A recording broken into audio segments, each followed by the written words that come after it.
My father locked the dining room doors from the inside, then slid a steak knife across the white tablecloth until the sharp tip pointed directly at my chest. Transfer the money. Rosalind, he whispered, or we see how much you really value your life. I didn't scream.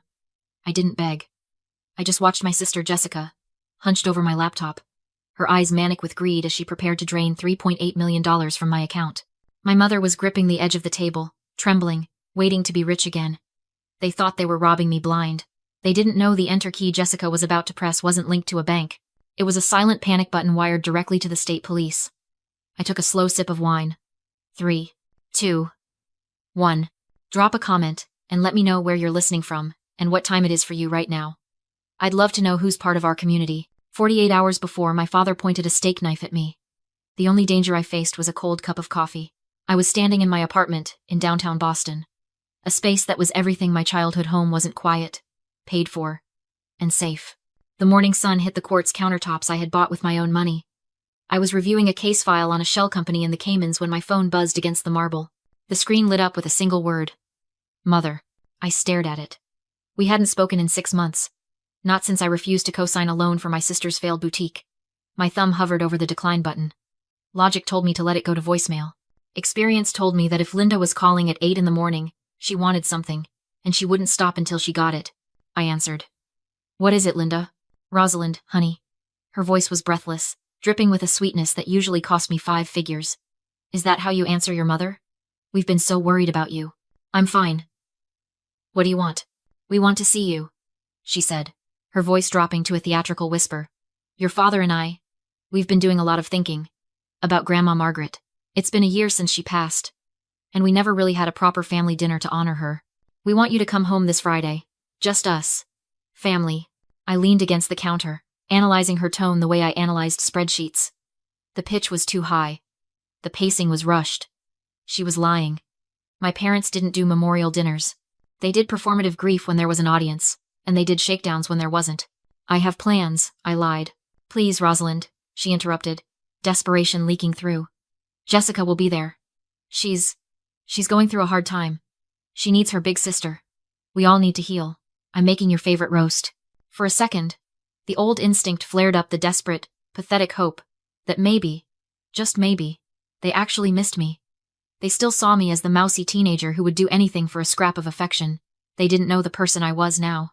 They didn't know that at 32 years old, Rosalind wasn't just the quiet daughter anymore. I was a forensic accountant. I spent my days hunting down hidden assets for federal indictments. I knew how to spot a Ponzi scheme. And I certainly knew how to spot a hustle. And, Linda added, too casually, bring that little bank key fob of yours. The blue one. Dad found some old savings bonds of Grandma's in the attic, and we think we might need your trustee access to cash them out for the estate. The trap snapped shut. There were no bonds. I had audited Grandma Margaret's estate down to the last postage stamp before she died. Everything was already in the blind trust I controlled. They didn't want to honor my grandmother. They wanted the digital key to the $3.8 million sitting in the trust account. They were inviting me over to rob me. Rosalind? Are you there? I looked at my reflection in the window. My eyes were cold. If I said no, they would just keep coming. They would show up at my job, harass my friends, maybe even try to forge my signature again. The only way to stop a parasite is to let it think it's found a vein, and then poison the blood. I'm here, I said, my voice steady. I'll be there, Mom. Friday night. Good, she breathed. Bring the fob. Don't be late. She hung up. I put the phone down and walked over to my laptop. I didn't feel fear. I felt the icy clarity of a hunter who just spotted movement in the brush. They wanted access to the account? Fine. I would give it to them. I opened a new coding window. It was time to build a mirror. The next morning, I sat across from Harrison in his glass-walled office. Harrison wasn't just a lawyer. He was a shark in a 3-piece suit who specialized in asset protection. He looked at the plan I'd laid out on his desk, his eyebrows raising a fraction of an inch. You know this is aggressive, he said, tapping the schematic I'd drawn. We could just file a restraining order. We could send a cease and desist. You don't have to walk into the lion's den. A restraining order is a piece of paper, I said, my voice flat. My parents don't respect paper. They respect consequences. If I block them, they'll just find another way to harass me. I need to nuke the bridge while they're standing on it. Harrison stared at me for a long moment. Then a slow, sharp smile spread across his face. If they willingly enter their credentials into a system designed to verify identity, and then attempt an unauthorized transfer, well, that's entirely on them. I'll have the state police contacts on standby. I left his office and went straight to work. I didn't need a team. I needed caffeine and silence. I opened my laptop and started coding. I wasn't building a bank website. I was building a mirror. I cloned the bank's interface down to the pixel, the soothing blue logo, the reassuring font, the dual-factor authentication prompt. To the naked eye, it was the portal to my grandmother's millions. In reality, it was a data vacuum. Every keystroke, every mouse click, every biometric scan from the webcam would be captured, packaged, and instantly emailed to the Cybercrimes Division. As I typed the code for the fake transfer button, my hand cramped. I shook it out, and for a second, the blue light of the monitor blurred into the flashing blue lights of a police cruiser in the rain. I was 17 again. The smell of wet asphalt and burnt rubber filled my nose. My parents' sedan was wrapped around a telephone pole a mile from our house. Jessica was in the driver's seat, sobbing, reeking of vodka and peach schnapps. I was in the passenger seat, my forehead bleeding from hitting the dashboard. I hadn't even been in the car when she crashed. I'd walked down the road because she called me, screaming for help. My father arrived before the cops. He didn't check if we were hurt. He checked who was in the driver's seat. He looked at Jessica, hysterical and drunk, and then he looked at me, sober and bleeding. "Move," he ordered. "What?" I asked, dazed. "Switch seats." Now. They dragged me into the driver's seat. My mother grabbed my face, her hands cold. She didn't yell, she didn't panic. That was the most terrifying part. She spoke to me in a soft, soothing voice, like she was explaining why I needed to eat my vegetables. "Rosalind, honey," she whispered, wiping blood from my eye. "Jessica has her pageant next month. She has the scholarship. A DUI will ruin her life. You're strong. You're smart. You can handle a juvenile record. It gets sealed when you're 18 anyway. Do this for your sister. It's just a little sacrifice." They normalized it. They made destroying my future sound like a household chore, a simple act of sisterly love. If I said no, I was the selfish one. I was the one ruining the family. So I sat there. I took the breathalyzer. I took the blame. I lost my own scholarship to a top university because of the character concern on my record.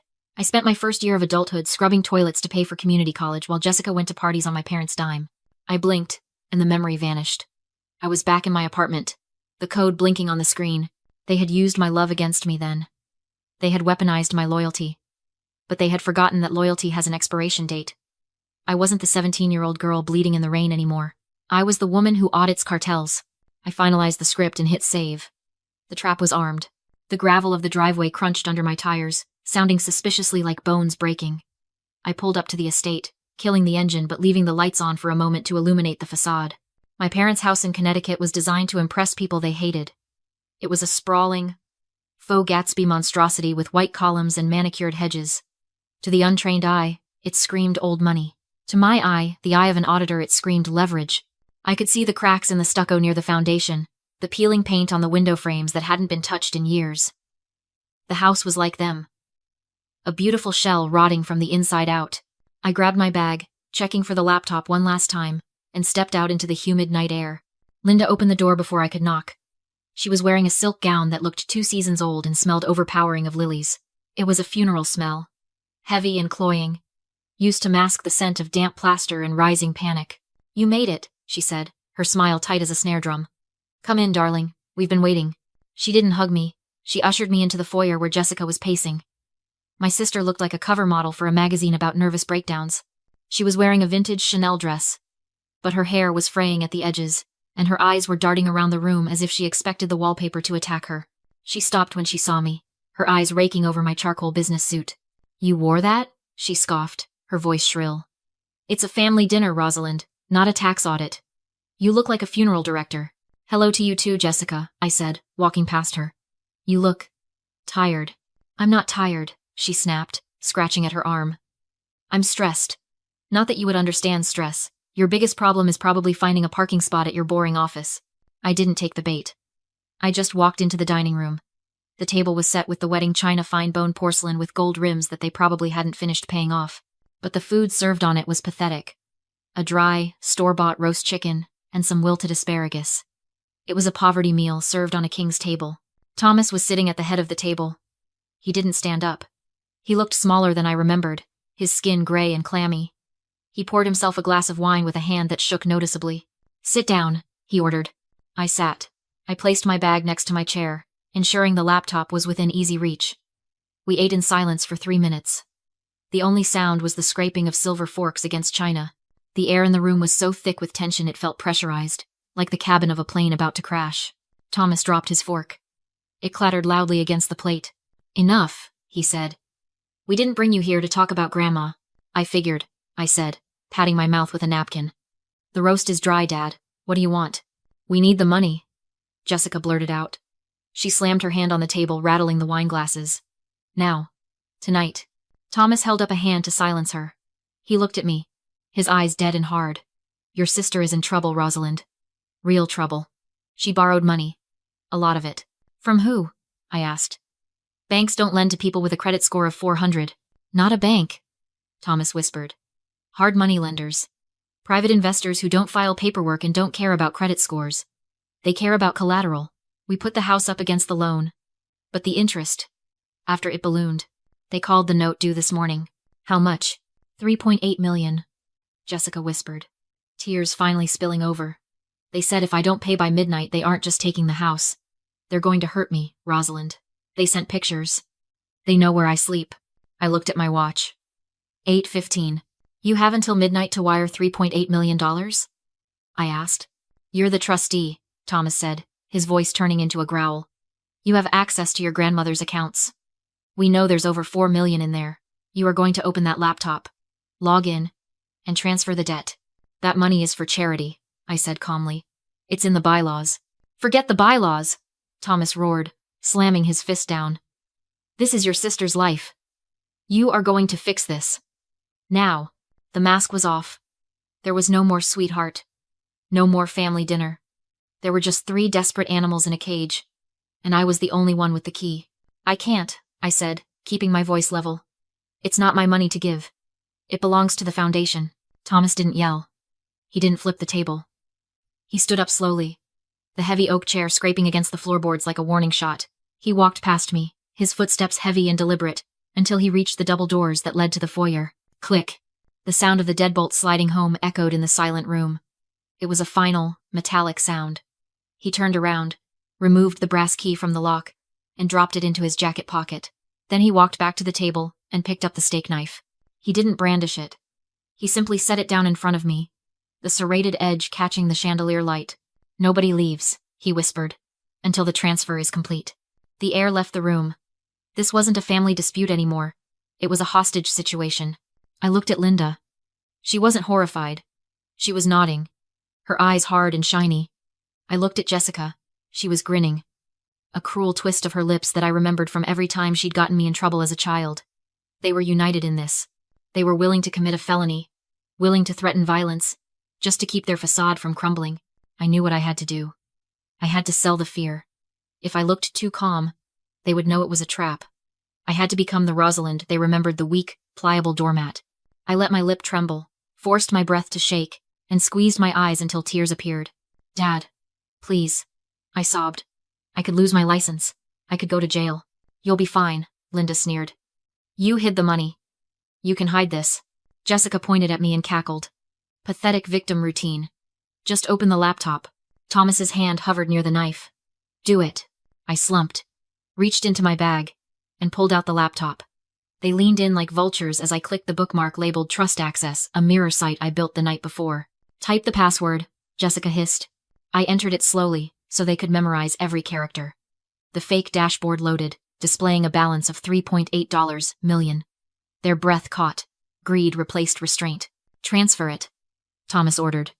"All of it." My hand shook. "I can't." Jessica shoved me aside and typed the routing number for the loan sharks herself.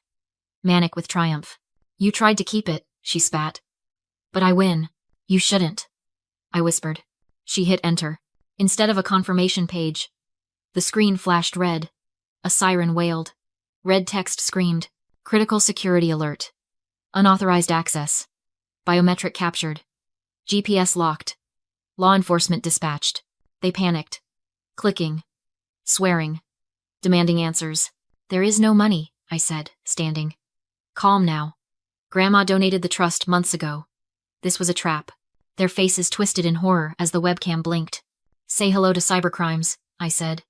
They just watched you threaten me and attempt wire fraud. Jessica collapsed. Thomas tried to shut the laptop. Linda cursed me, all venom and disbelief. You killed yourself, I told Jessica. I warned you not to press the button. Within minutes, sirens lit up the house. Police battered down the door and cuffed them one by one. Thomas stared at me like I had betrayed him. Jessica sobbed. Linda fought until she was dragged away. You are not family, she screamed. You're dead to us. I pulled out the quitclaim deed signed a decade earlier to dodge the IRS and told her quietly, this is my house. You were trespassing. They froze. That was the real death blow. As officers dragged them into the rain, I pressed additional charges. 6 months later, the house is mine. Light, clean, quiet. A letter arrived from Thomas. I burned it, unopened, and made tea in one of Grandma's cups. Sometimes the silence feels empty. Then I remember the knife. The red screen. Their eyes, as they chose greed over me. Family is everything. Which is why I had to escape mine.